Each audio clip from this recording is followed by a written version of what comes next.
Assalamu alaikum. This is Abdul Rauf. Welcome again our YouTube channel Guru of MCQs. अॼु असां सिंधी जा जेके आम सुवाल आहिनि उन जे बारे में असां पढ़ंदासीं।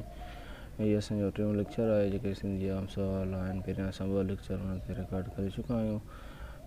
मोस्ट प्रोबेबली जेका SST जी टेस्ट थियण वारी आहे त उहा अप्रैल में थींदी, त उनजे लाइ जेके MCQs आहिनि आम आहिनि। पहिरियों सुवाल आहे त काक महल ड्रामो जेको आहे शमशुल हैदरी साहब जो लिखियलु आहे। ॿियों सुवाल आहे त रगूं थियूं रबाब तनवीर अब्बासी साहब लिखियो आहे। नसर जी लघवी माना आहे त पखेड़नि। सफ़ेद वेशी अफ़साननि जो मजमू शेख हया साहब जो लिखियलु आहे। सफ़ेद वेशी छा जो मजमू आहे? अफ़साननि जो मजमू आहे।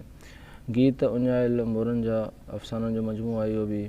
त अहिड़े हिसाब सां बि सुवाल ईंदा आहिनि त मां सफ़ेद वेशी अफ़साननि जो मजमू आहे, शाइरी जो मजमू आहे, ड्रामो आहे, कहाणी आहे, छा आहे। त अहिड़े हिसाब सां बि तव्हांखे यादि रखिणो आहे। सफ़ेद वेशी अफ़साननि जो मजमू आहे, पर शेख हया त लिखियो आहे, पर इहो छा जो मजमू आहे? इहो अफ़साननि जो मजमू आहे। मौजूदा सूरत क़दीम में सभ खां पहिरियां कहिड़ो किताबु लिखियो वियो? त बाबनामो। चांदीअ जूं तारूं महताब महबूब साहब लिखियो आहे। सिंधी अदब जो सुनहरी दौरु जेको आहे कलोननि जो दौरु आहे। सिंधी अदब जो इब्तिदाई दौरु जेको आहे सुमरनि जो दौरु आहे। शेख हया जो असुलु नालो मुबारक अली आहे ऐं तनवीर अब्बासी जो असुलु नालो नूर नबी हुयो। शाह लतीफ़ हंज पखी जो ज़िक्र जेको आहे करायल में कयो आहे। इहो हिकिड़ो इम्पॉर्टेंट MCQ आहे। शेख हया जी कहाणियुनि जो मजमू सफ़ेद वेशी असां मथां पढ़ी चुका आहियूं। रसूल बख़्श जी कहाणी जो मजमू पसी ॻाढ़ा गुल, पसी ॻाढ़ा गुल।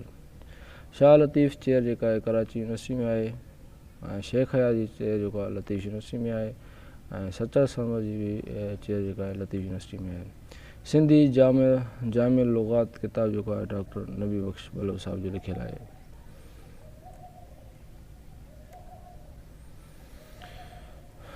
ॿियो सुवाल आहे त असांजो पशो पाशाह जेको आहे अफ़सानो आहे उहो जमाल अबरोज़ साहब जो लिखियलु आहे। ॿियो आहे त आब हयात बि अफ़सानो आहे, उहो ग़ुलाम रब्बानी साहब जो लिखियलु आहे। ऐं ॿियो आहे बलूदाद अफ़सानो, इहो अयाज़ क़ादरी साहब जो लिखियलु आहे। ए दर्द हली आहे, इहो नाविल जेको आहे असांजो सिराजुल हक़ साहब जो लिखियलु आहे। ऐं ॿियो सुवालु असांजो आहे त पढ़ाॾो सोई सॾु, इहो बि सिराजुल हक़ साहब जो लिखियलु आहे। ॿियो सुवालु आहे त तुंहिंजी दुनिया सभु रंग सावल, इहो बि सिराजुल हक़ साहब जो मेमन साहब जो लिखियलु आहे। ॿियो असांजो सुवालु आहे त पहिरीं मुराद जेको आहे नसीम ख़ालिद साहब जो लिखियलु आहे। ॿियो आहे त काफ़िर बि नसीम ख़ालिद साहब जो लिखियलु आहे। ॿियो सुवालु आहे त बुलंदियूं नाविल आहे, इहो डॉक्टर नजम अब्बासी साहब जो लिखियलु आहे। तलाश नाविल बि डॉक्टर नजम अब्बासी साहब जो लिखियलु आहे। ॿियो सुवालु आहे त प्यार जेका आहे कहाणी आहे, इहो नाविल आहे। इहे सभई नाविल आहिनि, बुलंदियूं, तलाश, प्यार, इहे डॉक्टर नजम अब्बासी साहब जा लिखियलु आहिनि। अणपूरो इंसान, हम औसत, रोशनी जी तलाश, इहे टई नाविल आहिनि जेके आगा सलीम साहब जा लिखियलु आहिनि। चोथों बि नावल आहे त ऊंदहि धरती रोशनत, इहे चारई जेके नाविल असांजा आगा सलीम साहब जा लिखियलु आहिनि। आज़ादी खां पोइ सिंधी अफ़साने जी ओसर जेका आहे डॉक्टर शमसुद्दीन अरसाणी साहब कई। गीत असांजा जीत असांजी उस्ताद बुखारी साहब जो लिखियलु आहे। सरही सरही सार मेहताब महबूब साहब। उहे ॾींहं उहे शींहं, इहो असांजो जेको आहे पीर अली मोहम्मद राशिद साहब जो लिखियलु आहे। ऊंदहि धरती रोशनत नावल असां पढ़ी चुका आहियूं। हम औसत नाविल मथां असां डिस्कस करे चुका आहियूं। आख़िरी राति ड्रामनि जे मजमूए जो नालो मुमताज़ मिर्ज़ा साहब आहे। नूर जहान नाविल कंहिंजो लिखियलु आहे? त डॉक्टर गुरबख्शानी जो लिखियलु आहे। सच्चा समर जो वालिद जो नालो मियां सलाउद्दीन साहब हुयो। पहिरियों साहिब दीवान शायर ख़लीफ़ो गुल मोहम्मद आहे। शाह लतीफ़ जी कहिड़ी सुर में हुब्बल वतनी जो ज़िक्र थियलु आहे? इम्पॉर्टेंट MCQs आहे त उमर मारवी आहे। ॿियो सुवालु आहे त सिंधी अदब जा मशहूरु रमनाई किसा कहिड़े दौर में मिलनि था? त उहे सुमरनि जे दौर में मिलनि था। ॿियो आहे सिंधी लोक कहाणियूं किताबु जेको आहे डॉक्टर नबी बख़्श बलोच साहब जो लिखियलु आहे। मिर्ज़ा ख़लीज बेग जी आतम कहानी जेको आहे साओपन या कारोपन आहे। किताबु पढ़ाॾो सोई सॾु कहिड़ी सनफ़ जो किताबु आहे? त इहो नाविल आहे।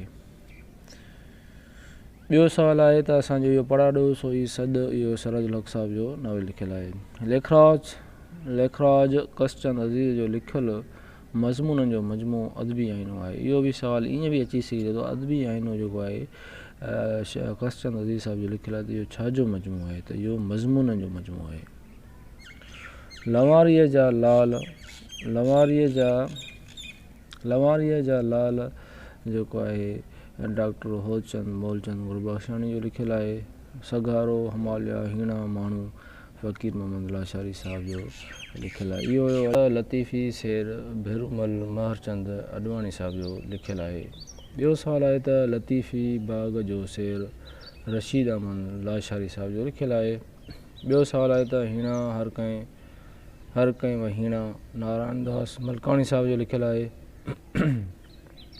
सिरिया गुल उमर बिन मोहम्मद दाऊद पोटो साहिब जो लिखियल आहे। तहज़ीब इख़लाक़ मिर्ज़ा कलीज बेग साहिब जो लिखियल आहे। आफ़ताब अदब फ़ातिमा अमन सेवाणी साहिब जो लिखियल आहे। मलमल जो चोलो उस्मान अली अंसारी साहिब जो लिखियल आहे। गरीबुल लुगात भेरूमल महरचंद अडवाणी साहिब जो लिखियल आहे। अठो माण्हू कहाणी आहे जंहिं सिराजुल हक़ साहिब लिखी आहे। वण जी मौत इहा बि कहाणी आहे जंहिं सिराजुल हक़ साहिब लिखी आहे। ए दर्द हली आहे इहो बि कहाणी जो मजमू आहे। इहो बि सिराजुल हक़ साहिब जो लिखियल आहे। हूंदासीं हयात अफ़सानो आहे ग़ुलाम रब्बानी साहिब जो। नेठ बहार ईंदो इहो बि अफ़सानो आहे ग़ुलाम रब्बानी साहिब जो। अखड़ियूं अजायूं अफ़सानो आहे त इहो बि ग़ुलाम रब्बानी साहिब जो अफ़साने साहिब ग़ुलाम रब्बानी साहिब जो लिखियल आहे। इहो बि सुवालु अहिड़े हिसाब सां ईंदो आहे त अखड़ियूं अजायूं जेको आहे ग़ुलाम रब्बानी साहिब जो लिखियल आहे त इहो छाजो मजमू आहे, अफ़साननि जो आहे, शाइरी जो मजमू आहे, ड्रामो आहे, कहाणी आहे, छा आहे, त इहो बि तव्हांखे यादि रखिणो पवंदो। ॿियो आहे त लीला मजनू जेको आहे ड्रामो आहे 1880 में जेको आहे मिर्ज़ा कलीज साहिब लिखियो ऐं ख़ुर्शीद जेको आहे 1887 में लिखियो। इहो बि मिर्ज़ा कलीज बेग साहिब जो। ॿियो आहे असांजो लोभी ऐं ठोगी ड्रामो। लोभी ऐं ठोगी ड्रामो जेको आहे मिर्ज़ा कलीज बेग जो आहे। ॿियो मिर्ज़ा कलीज बेग जा ड्रामा आहिनि नूर जहान ऐं जहांगीर। इहो बि ड्रामो आहे मिर्ज़ा कलीज बेग साहिब जो। ॿियो असांजो सुवालु आहे त मिर्ज़ा कलीज बेग जा मशहूरु जेके किताब आहिनि क़दीम सिंध, चचनामो सिंधी, सिंध जी तारीख़, इहे मिर्ज़ा कलीज बेग जा मोस्ट इम्पॉर्टेंट बुक्स आहिनि। मिर्ज़ा कलीज बेग जी शाइरी जो जेको मजमू आहे उहो आहे दीवान कलीज। ॿियो आहे लुगात लतीफ़ी लुगात क़दीमी, इहो बि मिर्ज़ा कलीज बेग साहिब लिखियो आहे। ॿियो सुवालु आहे त मिर्ज़ा कलीज बेग जेको आहे अंग्रेज़नि जे दौर सां तालुक़ु रखंदो हुयो, त इहे मोस्ट इम्पॉर्टेंट मिर्ज़ा कलीज बेग जे हिसाब सां जेके अहम सुवाल आहिनि। ॿियो सुवालु आहे त नूर जहान नाविल ऐं लवारी जा लाल जेके आहिनि डॉक्टर गुरबख्शानी साहिबु लिखियो आहे। इहे इन जा ॿई नाविल आहिनि। ॿियो आहे मुक़दमा लतीफ़ी ऐं रूहे रिहान, इहो बि डॉक्टर गुरबख्शानी साहिब जो लिखियल आहे। ॿियो सुवालु आहे असांजो तज़किराए मशाहीर सिंध, दीन मोहम्मद वफ़ाई साहिब जो लिखियल आहे। शाह जो रिसाले जो मुतालो, दीन मोहम्मद वफ़ाई साहिब। लुत्फ़ुल लतीफ़, दीन मोहम्मद वफ़ाई साहिब लिखियो आहे। क़दीम सिंध, गरीबुल लुगात, पहाकनि जी पीड़, भेरूमल लतीफ़े शेर जेको आहे भेरूमल महरचंद अडवाणी साहिब जो लिखियल आहे। ॿियो सुवालु आहे त लतीफ़े बाग़ जो शेर रशीद अहमद लाशारी साहिब लिखियो। हीणा हर कंहिं व हीणा नारायण दास मलकाणी साहिब जो लिखियल आहे। सिरिया गुल उमर बिन मोहम्मद दाऊद पोटो साहिब लिखियो।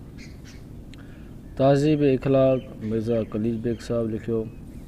आफ़ताब अदब फ़ातिमा अमन सेवाणी साहिब। मलमल जो चोलो उस्मान अली अंसारी साहिब।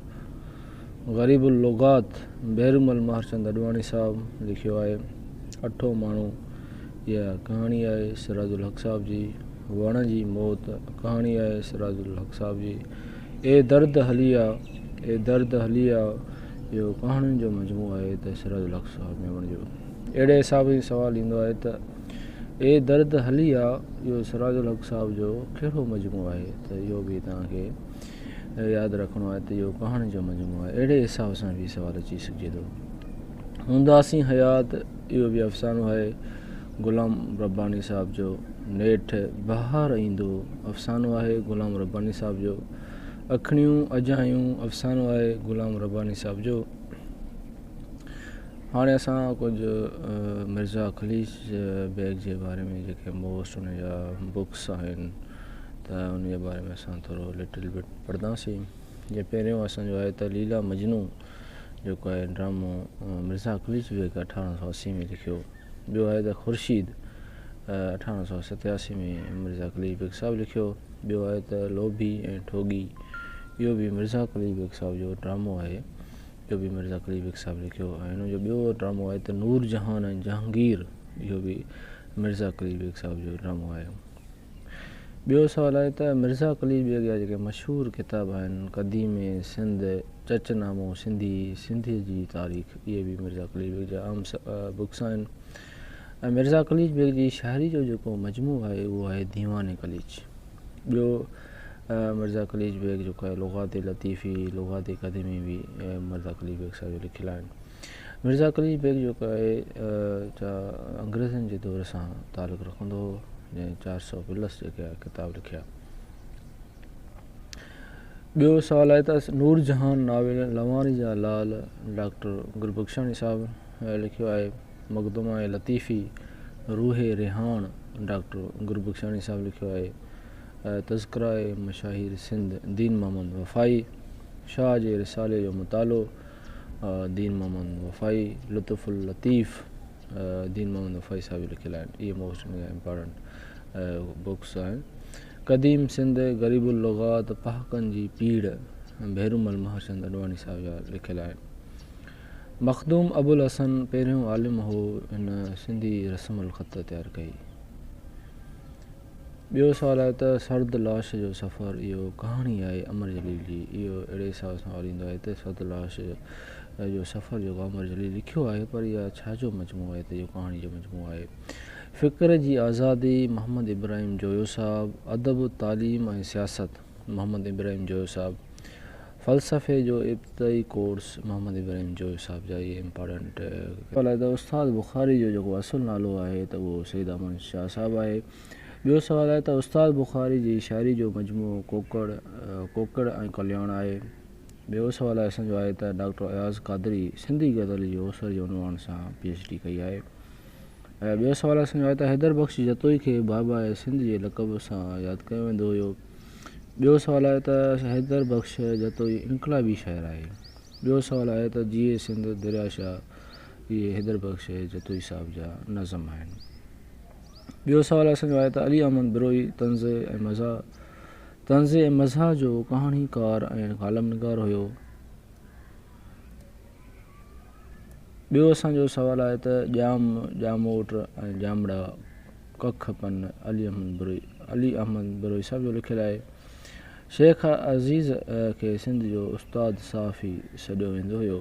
नियाज़ हमायूनी जो असुलु नालो मुश्ताक अहमद आहे। नियाज़ हमायूनी अरूज़ी शाइरी जो सनफ़ सां कलाम चयो आहे। ॿियो सुवालु असांजो आहे त तज़किरा लुत्फ़ी जेको आहे लुत्फ़ुल्लाह बदवी साहिब जो लिखियलु आहे। ॿियो सुवालु असांजो आहे त जमाल अबड़े खे सिंध जो गोरखी सॾियो वेंदो आहे।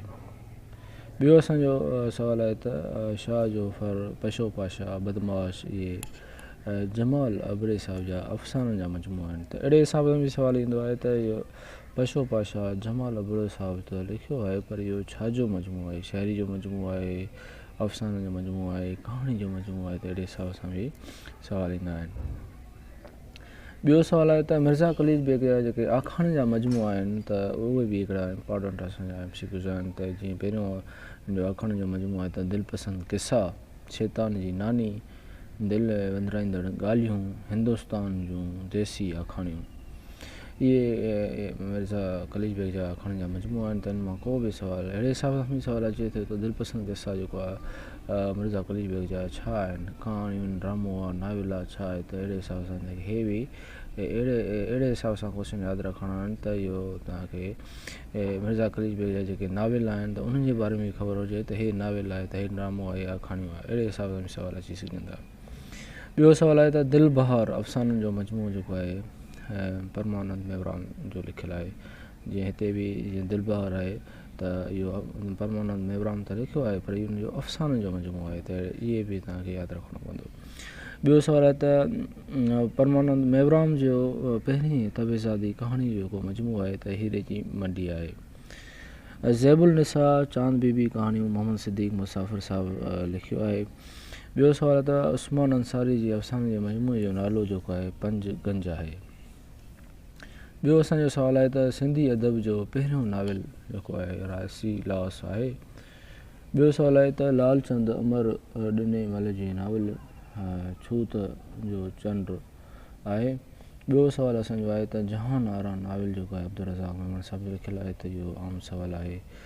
जहान आरा नाविल छाकाणि त इहो क्वेश्चन जेको आहे मोस्टली असांजो एसएस सब्जेक्ट स्पेशल सिंधी जेका असांजो सर्विस कमीशन जेके टेस्ट वरितियूं हुयूं अॻ में त उनमें अची वियो आहे त लेक्चरार जी जेका सिंधी जी टेस्ट थी त अहिड़े हिसाब सां इहे क्वेश्चन असांजा आम आहिनि। ॿियो सवाल असांजो आहे त सिंधी अदब जो पहिरियों डिघो मज़मून जेको आहे पको पहा आहे जंहिं दीवान कोड़ूमल साहिबु लिखियो आहे। इहो बि हिकिड़ो असांजो इम्पॉर्टेंट MCQs आहे त पको पहा इहो जेको आहे डिघो मज़मून आहे जेको दीवान कोड़ूमल साहिबु लिखियो आहे। ॿियो सवाल असांजो आहे त सिंधी ॿोली जो पहिरियों मुकमल शाइर काज़ी कादन साहिब खे सॾियो वञे थो ऐं शाह करीम जे बयानुल आरफ़ीन में काज़ी कादन जा जेके आहिनि 7 बेन था मिलनि था। सिंधी जा आम सवाल पढ़नि। काज़ी कादन साहिबु जेको आहे हदीस ऐं फ़िक़े जो वॾो आलिम हुयो। काज़ी कादन खे सिंधी शाइरी जो अबो चयो वेंदो आहे। मखदूम बिलावल समन जे दौर जो वॾो आलिम हो त इहे बि असांजो इम्पॉर्टेंट MCQs आहे त मखदूम बिलावल कहिड़े दौर सां तालुक़ु रखंदो हुयो। ॿियो सवाल आहे त मखदूम बिलावल ज़ीन ज़ात जो जेको हुयो समूह हुयो। ॿियो सवाल आहे त आरगुननि तुर्खाननि ऐं मुग़लनि जे दौर जो वॾे में वॾो शाइर जेको आहे शाह करीम साहिबु आहे। शाह करीम राग ऐं समाज जो वॾो शाइक़ हुयो। ॿियो सवाल आहे त सिंध जो चासर जेको आहे शाह करीम साहिब खे सॾियो वेंदो आहे।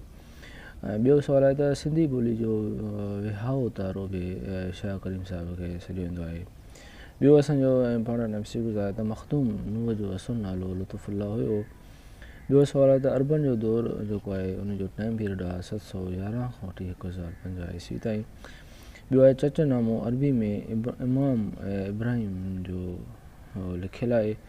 ॿियो सवाल आहे त ॻहनि जा वॾा शाइर जेके आहिनि समंग चारण ऐं भागोबान साहिब आहिनि त इहे छाकाणि त इहे सूमरनि जे दौर जा इहे शाइर हुया जंहिं तमामु ॻाइण जे बारे में तमामु घणो ॻायो। ॿियो आहे त गनान सनफ़ जेको आहे सूमरनि जी दौर जी सां तालुक़ु रखे थी।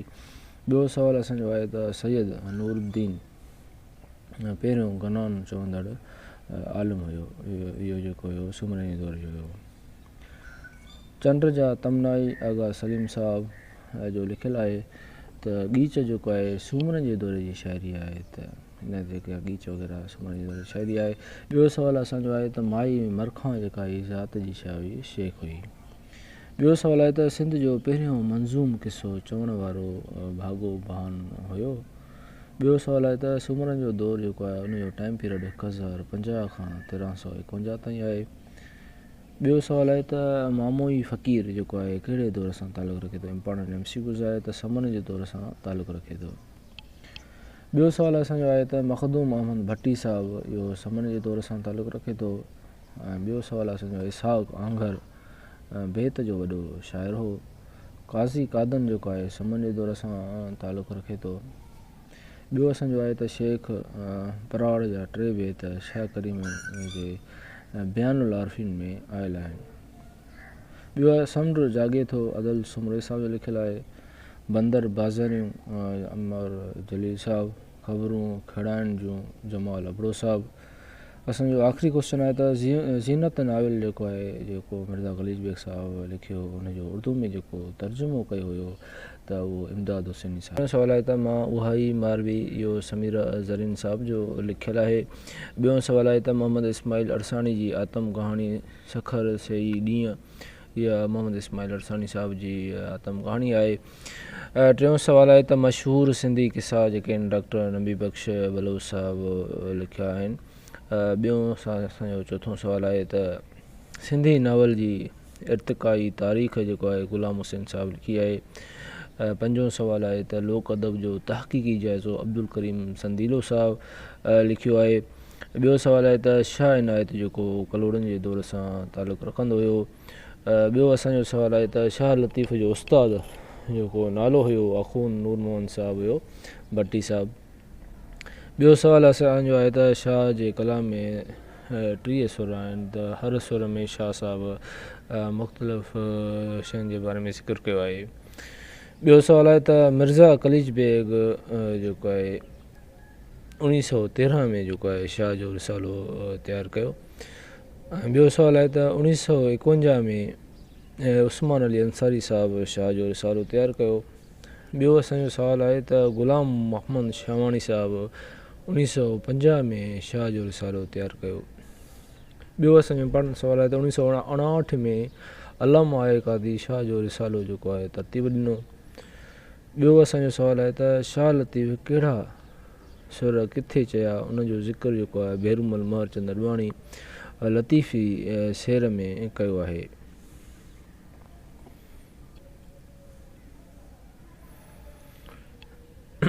ॿियो असांजो सुवालु आहे त शाह जे ज़माने नादिर शाह सिंध ते का कई। शाह जे ज़माने में नादिर शाह जेको आहे सिंध ते का करे आयो। ॿियो असांजो सुवालु आहे त मरसे जा उहिञाण पहिरियों भेरो शाह लतीफ़ जे सुर किडारे में मिलनि था। ॿियो असांजो सुवालु आहे त अबियात सिंधी बेतनि जो मजमूओ ख़वाजा ज़मान साहिबु जो लिखियलु आहे। इहो बि हिकिड़ो इम्पॉर्टेंट क्वेश्चन आहे फॉर SSC टेस्ट जे लाइ। ॿियो सुवालु आहे त शाह लतीफ़ सिंध जा रोमनाई दास्तान ॻाया आहिनि। ॿियो सुवालु आहे त ख़वाजा ज़मान शाह लतीफ़ जो हम असर हो। इहो सुवालु आई थिंक SST टेस्ट में अची चुको आहे त ख़वाजा ज़मान जेको हुयो शाह लतीफ़ जो हम असर हुयो, हिकिड़े ई दौर सां तालुक़ु रखंदा हुया। रूहल फ़क़ीर शाह इनायत झूक वारे जो मुरीद हुयो। ॿियो सुवालु आहे त तमाची फ़क़ीर शाह लतीफ़ जो ख़ासि ख़लीफ़ो हुयो। इहो बि हिकिड़ो इम्पॉर्टेंट क्वेश्चन आहे।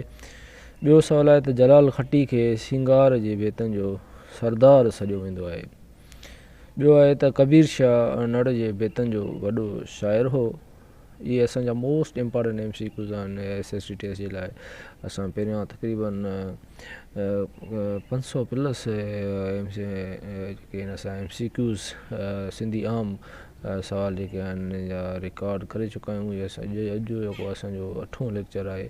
ॿियो वधीक असां जेको आहे नेक्स्ट लेक्चर में असां जेके सिंधी जा अहम सुवाल हूंदा उनजे बारे में डिस्कस कंदासीं।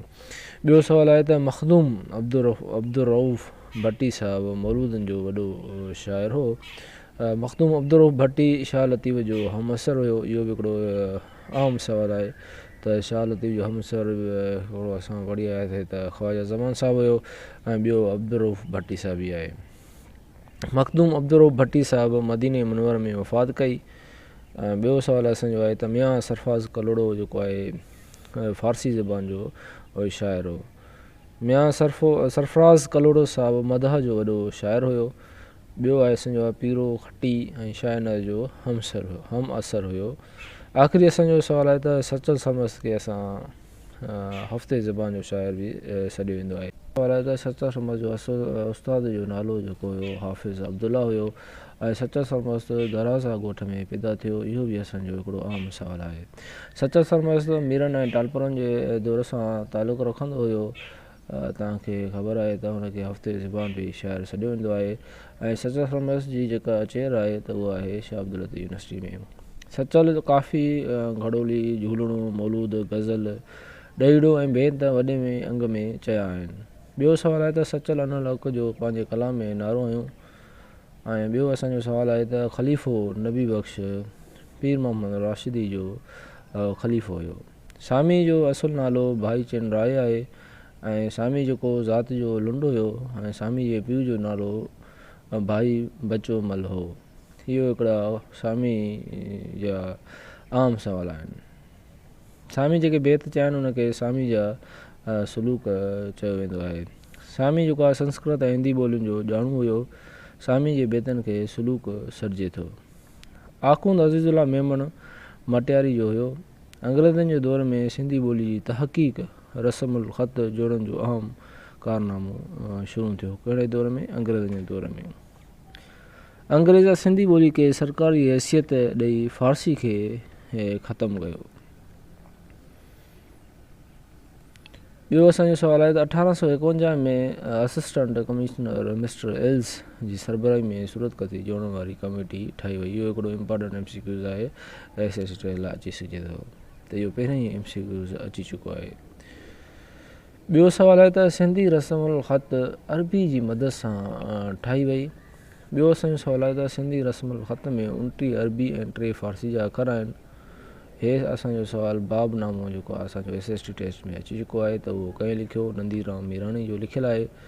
ग्रामर जो पहिरियों सिंधी किताबु सिंधी नंढो सिंधी व्याकरण मुंशी अदाराम लिखियो आहे। नाविल जेको आहे लाश जेको आहे ग़ुलाम अली अलाना साहिब जो लिखियलु आहे। सिंधी ॿोली जेको आहे सिराजुल हक़ मेमण साहिब जी लिखियलु आहे। ख्वाब ख़ुशबू छोकिरी इहो हिकिड़ो नाविल आहे।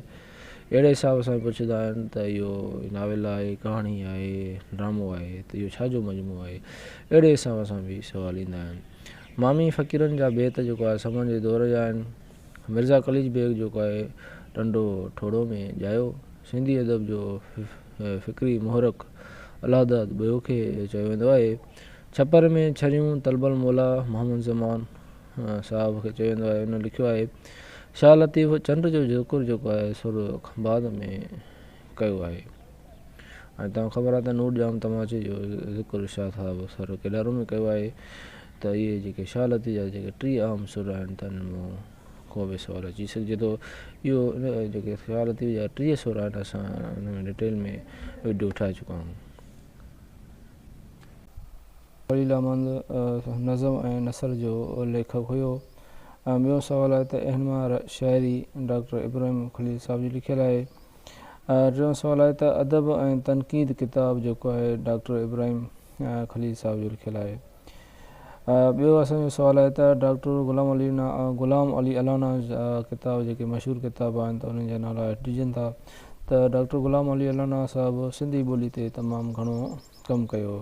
त हिन जो पहिरियों किताबु आहे त सोतियात, सिंधी सूरत कथी, सिंधी ॿोली जो पिणु बुनियाद, सिंधी ॿोली जी लसानी जोग्राफ़ी ऐं सिंधी ॿोलीअ जो अभ्यास। इहे हिन जा कुझु आम मशहूरु जेके आहिनि किताब आहिनि, हिन मोस्टली सिंधी ॿोली ते कमु कयो। ॿियो सुवालु आहे त डॉक्टर अब्दुल मजीद जा जेके मशहूरु किताब आहिनि त उन्हनि जे बारे में पढ़ंदासीं, छाकाणि त इहे mostly Sindh public service commission SST test जे लाइ त इन किताबनि जे बारे में 1-2 सुवाल ईंदा आहिनि। SST टेस्ट में पहिरियां अची चुका आहिनि। त हिन जा मशहूरु जेके किताब आहिनि त सिंधी अदब जी तारीख़, सिंधी अदब जो तनक़ीदी अभ्यास ऐं लतीफ़ी लात। इहे हिन जा मशहूरु डॉक्टर अब्दुल मजीद साहिब जा किताब आहिनि। ॿियो सुवालु आहे त असांजो डॉक्टर अलाहदाद ॿुयो साहिब जा जेके मशहूरु किताब आहिनि त सिंधी ॿोलीअ जो कारज ऐं तनक़ीदूं। हे सुवालु अची चुको आहे त SST टेस्ट में त तनक़ीदूं जेको किताबु आहे त कंहिंजो लिखियलु आहे? त प्रीवियस जेका SST टेस्ट असांजी थी हुई। ॿियो असांजो सुवालु आहे त अली बाबा जेको हुनजो मुख़्तलिफ़ हिन ड्रामनि कहाणियुनि ऐं नावल ते कमु कयो आहे। त अली बाबा जेको ड्रामो आहे त दंगे मंझि दरिया। त अहिड़े हिसाब सां सुवालु ईंदो आहे त दंगे मंझि दरिया जेको आहे अली बाबा लिखियो आहे, त पर इहो छाजो मजमू आहे? ड्रामो आहे, कहाणियूं आहे, नावल? अहिड़े हिसाब सां बि सुवालु अची सघे थो। ॿियो असांजो आहे त कहाणियुनि जो मजमू अली बाबा जो आहे त आयलड़े ओलड़ा ऐं धरती धकाणा। इहे कहाणियुनि जा मजमू आहिनि अली बाबा साहिब जा। ॿियो हिन जो नाविल आहे त मोहन जो दड़ो। हे इम्पॉर्टेंट नाविल आहे त मोहन जो दड़ो नाविल जेको आहे अली बाबा साहिबु लिखियो आहे। ॿियो सुवालु आहे त असांजो डॉक्टर अब्दुल करीम संदीलियो जा जेके मशहूरु किताब आहिनि त लोक अदब जो तहक़ीक़ी जाइज़ो, पहाकनि जी पाड़ ऐं सिंधी लुग़त। इहे हिन जा मशहूरु किताब आहिनि। ॾोर जा बेंत डॉक्टर अब्दुल मजीद सिंधी साहिबु लिखियो आहे। ऐं ॿियो सुवालु आहे त असांजो सिंधी जो पहिरियों नाविल दलाराम जेको मिर्ज़ा कलीज बेग साहिब जो लिखियलु आहे। इहे कुझु इम्पॉर्टेंट सुवाल हुया जेके सिंधी जा जेके मशहूरु लेखक आहिनि, ऑथर आहिनि, उन्हनि जा जेके मशहूरु किताब आहिनि उन्हनि जे बारे में अॻिते असां हलंदासीं। त सिंधी सूरत कती कॾहिं ठही? 1853 में ठही। इहो सुवाल बि आम आहे। त ॿियो सुवालु आहे त पीर हसामुद्दीन राशिदी जी क़बर जेका आहे मकली में आहे। टियों सुवालु आहे त भागो भान कहिड़े दौर जो शाइर हो? सूमरनि जे दौर जो शाइर हो। त अहिड़े हिसाब सां पुछंदा आहिनि त सचो समझ कहिड़े दौर जो शाइर हो, जीअं टालपुरनि जे दौर जो हो, त भिटाई साहिबु गलोड़नि जे दौर जो हुयो। अहिड़े हिसाब सां जीअं मीर अब्दुल हुसैन सांगी साहिबु जेको अंग्रेज़नि जे दौर जो हुयो, मिर्ज़ा कलीज बेग साहिबु अंग्रेज़नि जे दौर जो हुयो, त अहिड़े हिसाब सां बि सुवाल पुछी सघनि था। ॿियो सुवालु आहे त मरण मूसिया नाविल जेको आहे सिराज मेमन साहिब जो लिखियलु आहे। हीणा माण्हू सगारो हमालिया सफ़रनामो आहे फ़क़ीर मोहम्मद लाशारी साहिब जो लिखियलु आहे। गुलशन बहार दास्तान आहे फ़क़ीर मोहम्मद आजिज़ साहिब जी। ॿियो सुवालु आहे त सिंधी ॿोलीअ जा लहजा घणा आहिनि? 5 आहिनि।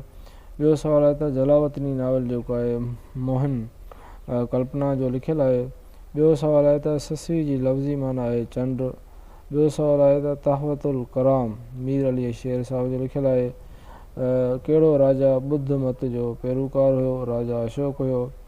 ॿियो सुवालु आहे त पीर मोहम्मद राशिद मखदूम मोहम्मद इस्माइल जो फ़र्ज़ंद हुयो। ॿियो सुवालु आहे त ख़लील लाशारी वाई जो वॾो शाइर हुयो। ॿियो सुवालु आहे त मियां सरफार कलोड़ो मदा जो वॾे में वॾो शाइर हुयो। ॿियो सुवालु आहे त आरिफ़ कलोड़ो मारी ते कलाम चयो। ॿियो सुवालु आहे त शाह लतीफ़ कलोड़नि जे दौर जो वॾे में वॾो शाइर हुयो। सचा समझ मीरनि जे दौर जो शाइर हो। ऐं मिर्ज़ा पाण पसियो पर इहो सफ़रनामो आहे त सफ़िया अंसारी साहिब जो लिखियलु आहे। ॿियो सुवालु आहे त मिर्ज़ा ॿुधल बेग खे कहिड़े टालपुरनि हुकुमरान पंहिंजो वज़ीर मुक़ररु कयो? त मीर नूर मोहम्मद हुयो। ॿियो सुवालु आहे त उन ॻाल्हि इसरार जी या आतम किथां आहे? जमाल बड़ो साहिब जी। त अहिड़े हिसाब सां सुवालु ईंदो आहे त उन ॻाल्हि इसरार जी जमाल बड़ो साहिबु लिखियो आहे। त इहो छा आहे? आतम किथां आहे? छा आहे? शाइरी जो मजमूओ आहे? कहाणी जो मजमूओ आहे? अहिड़े हिसाब सां बि सुवाल सिंध रिसर्च कमीशन वारा ॾींदा आहिनि। असांजो चोथों सुवालु आहे त शाह अब्दुल लतीफ़ इमामनि सगुरनि जो ज़िक्र जेको आहे सुर केॾारे में कयो आहे? त शाह लतीफ़ मुख़्तलिफ़ 30 सुर लिखिया आहिनि। त हुन मां हर सुर में शाह अब्दुल लतीफ़ मुख़्तलिफ़ शयुनि जे बारे में ॻाल्हि कई आहे। हर सुर में मुख़्तलिफ़ शयुनि जे बारे में ॿुधायो आहे। जीअं नूर जाम तमाचे जो ज़िक्र शाह साहिबु सुर केॾारे में कयो आहे, त इमामनि जो बि ज़िक्र शाह साहिबु सुर केॾारे में कयो आहे। ॿियो सुवालु आहे त काक महल इहो ड्रामो आहे शमशुरुल हैदरी साहिब जो। ॿियो सुवालु आहे त ॻुझाईंदड़ ॻाल्हिड़ियूं इहो अली अमान बरोई साहिबु जो लिखियलु आहे। ॿियो सुवालु आहे त दिलि जी दुनिया अफ़सानो आहे उमर जलील जो। अहिड़े हिसाब सां तव्हांखे यादि रखिणो पवंदो त दिलि जी दुनिया उमर जलील लिखियो त आहे, पर इहो छाजो मजमूओ आहे? त इहो अफ़साने जो मजमूओ आहे। ॿियो सुवालु आहे त यादि रिफ़्तगान इहो किताबु आहे तलबुल मौला जो।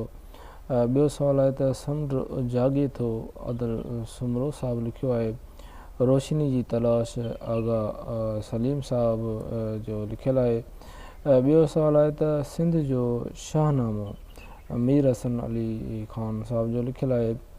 ॿियो सुवालु आहे त असांजो कलियात मसरूर या फ़क़ीर ग़ुलाम अली मसरूर साहिब जो लिखियलु आहे। ॿियो सुवालु आहे त 19वीं सदीअ जी सिंधी नसर जी तारीख़ मुख़्तियार अहमद मुला साहिबु लिखी आहे। नई ज़िंदगी जो रिसाले जो पहिरियों एडिटर अब्दुल वाहिद सिंधी साहिबु हुयो। ॿियो सुवालु आहे त मिर्ज़ा कलीज बेग जी जेका आहे चेयर आहे उहा सिंध यूनिवर्सिटी में आहे। ऐं अलामा आहे क़ैदी जी जेका चेयर आहे त उहा बि सिंध यूनिवर्सिटी में आहे।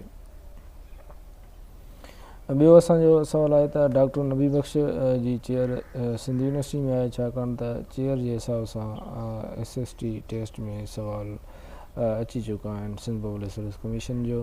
हिन में कुझु जेके मशहूरु असांजा फेमस पोइट हुया, जेके नावल निगार हुया, त जेके मशहूरु जेके शख़्सियतूं हुयूं त उन जूं चेयर्स ॾिनल आहिनि। कुझु जो डॉक्टर नबी बख़्श वलो जी चेयर सिंध यूनिवर्सिटी में आहे, त शेख अयाज़ जी जेका चेयर आहे उहा शाह लतीफ़ यूनिवर्सिटी में आहे। तनवीर अब्बासी कार्नर जी चेयर जेका आहे शाह लतीफ़ यूनिवर्सिटी में आहे। ऐं शाह लतीफ़ जेका चेयर आहे शाह अब्दुल लतीफ़ भट्टई साहिब जी चेयर जेका आहे उहा कराची यूनिवर्सिटी में आहे। ऐं शहीद बेनज़ीर भुट्टो साहिब जी जेका चेयर आहे त उहा कराची यूनिवर्सिटी में आहे। ॿियो आहे त MH बनूर जी चेयर जेका आहे सिंध यूनिवर्सिटी में आहे। ॿियो आहे त ग़ुलाम मुस्तफ़ा क़ासमी जी जेका चेयर आहे उहा सिंध यूनिवर्सिटी में आहे। इहे कुझु मशहूरु जेके असांजा फेमस लेखक पोइट ऐं मशहूरु जेके शख़्सियतूं आहिनि त उन जूं चेयर्स ॾिनल असां पढ़ियूंसीं। इन मां को बि सुवालु असांजो SST में अची सघे थो। ॿियो सुवालु आहे त शेख अयाज़ जेका यूनिवर्सिटी आहे त उहा शिकारपुर में आहे। शेख अयाज़ आख़िरी ॾींहं में कहिड़ी अख़बार जो एडिटर हुयो त उहो बरसात हुई, जेको शेख अयाज़ साहिबु आख़िरी ॾींहं में उनजो एडिटर रहियो। ॿियो सुवालु आहे त सैयद मीरान मोहम्मद शाह जो किताबु रिहाण ख़त जी सनफ़ में आहे। ॿियो सुवालु आहे त ॿुधल फ़क़ीर जी मज़ार शिकारपुर में आहे ऐं वताए फ़क़ीर जी मज़ार टंडो अलाहयार में आहे। ॿियो सुवालु आहे त उस्ताद बुखारी जो किताबु कोकण या कल्याण इंस्टीट्यूट ऑफ सिंधोलॉजी मां शाया थियो। अहिड़े हिसाब सां सुवालु ईंदो आहे त को बि कहाणियुनि जो या ड्रामोनि जो मजमूओ पुछंदा आहिनि त इहो कहिड़े इंस्टीट्यूट मां जेको आहे शाया थियो आहे। ॿियो सुवालु आहे त तरकीब पसंदि तहरीक जी पहिरीं कॉन्फ्रेंस जी सदारत जेका आहे मुंशी प्रेमचंद साहिबु कई। ॿियो सुवालु आहे त बरसात अख़बार जो बानी यूसुफ शाहीन साहिबु आहे। ॿियो सुवालु आहे त सिंध यूनिवर्सिटी मां सिंध जी पहिरीं PhD कंदड़ जेको आहे ग़ुलाम अली अलाना जो। पहिरियों सुवालु आहे त सिंधी में क़ुर शरीफ़ जो सभ खां पहिरियों जेको तर्जुमो वक़ूद अज़ीज़ुल्लाह कयो, इहो अरबन जे दौर में सिंध जो पहिरियों तर्जुमो कयो वियो। त चचनामो जेको आहे अरब दौर में लिखियो वियो। ॿियो सुवालु आहे त टियों सुवालु आहे त असांजो अरब जी इब्तिदाई दौर में ख़वाजकी सिंधी मिले थी। ॿियो असांजो सुवालु आहे त अरब दौर सिंधी अदब जो अवाइली दौरु हुयो। ॿियो सुवालु आहे त क़ुर शरीफ़ जो तर्जुमो 853 ईस्वी में थियो में अब्दुल्ला बिन उमर मंसूरा जे हाकिम जी हुकुम सां थियो। ॿियो सुवालु आहे त सिंधी अदब ऐं लोक अदब वारो दौरु अरबन जो दौरु हुयो। ॿियो असांजो सुवालु आहे त अरब दौर में सिंध जी तारीख़ लाइ मनहाजुद्दीन मलिक अहम किताबु आहे। सिंध में अरबन मंसूरा शहर खे पंहिंजो तख़्तगाह बणायो। ॿियो सुवालु आहे त ब्राह्मण दौर जो आख़िरी हुकुमरान जेको हुयो उहो राजा ॾार हुयो। ॿियो सुमरन हनबारी हुकुमरान खां रियासती इक़्तिदार हासिलु कयो। ॿियो सुवालु आहे त कलंदर लाल शाहबाज़ सुमरन जे दौर सां तालुक़ु रखंदो हुयो। ॿियो सुवालु आहे त सिंधी अदब जी ओसर जा अहंजाण सुमरन जे दौर मां मिलनि था। सुमरन जे दौर खे बुनियादी दौरु चयो वेंदो आहे ऐं सिंधी अदब जो बुनियादी दौरु बि सुमरन जे दौर खे चयो वेंदो आहे। ऐं सिंधी अदब जो सुनहरी दौरु जेको आहे असां कलोड़नि जे दौर खे चवंदा आहियूं ऐं जेको सिंधी जो बुनियादी जेको दौरु आहे उहो सुमरन जे दौर खे चवंदा आहियूं। ॿियो असांजो सुवालु आहे त सुमरन जो पहिरियों नसरी जेको दास्तान हुयो उहो ससी पुनू जो किसो मिले थो। सुमरन जे दौर में गनान जो शहर जेको आहे पीर सदुद्दीन साहिबु आहे। ऐं अहिड़े हिसाब सां सुवालु ईंदा त पीर सदुद्दीन साहिबु कहिड़े दौर सां तालुक़ु रखे थो, या शाह लतीफ़ कहिड़े दौर सां तालुक़ु रखे थो, या सचल सरमस्त कहिड़े दौर सां तालुक़ु रखे थो। अहिड़े हिसाब सां बि क्वेश्चन अची ईंदा आहिनि सिंध पब्लिक सर्विस कमीशन में। पोयों SST टेस्ट में असांजा क्वेश्चन अची चुको आहे। ॿियो आहे सुवालु आहे त सुमरन जे दौर में बेंत दुहा छंद ऐं सूटा छंद ते चया वेंदा हुआ। ॿियो सुवालु आहे त नूर जाम तम जो किसो समन जो दौर में मिले थो। समन जे दौर में फ़ारसी सरकारी ज़बान हुई। तामीरी दौरु जेको आहे समन जे दौर खे चवंदा आहियूं असां।